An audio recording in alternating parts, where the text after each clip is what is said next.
நீ நான் காதல் சீரியல்ல நாளைய எபிசோட்ல என்ன நடக்க போகுது அப்படிங்கிறத பார்க்கலாம்.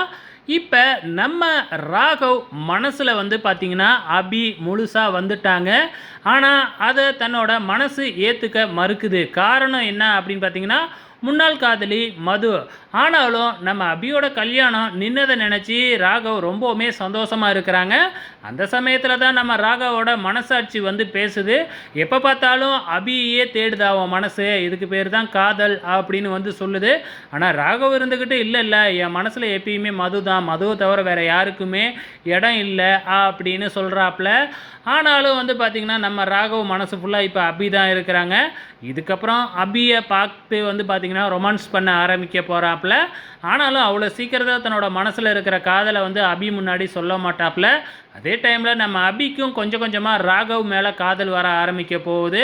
இதுக்கு நடுப்புற முரளி வந்து ஏன் கல்யாணத்தை விட்டு ஓடி போனார் அப்படிங்கிறதுக்கு ஏதாச்சும் ஒரு காரணத்தை யோசித்து கொண்டு வந்து சொல்ல போகிறாரு. வெயிட் பண்ணி பாருங்கள்.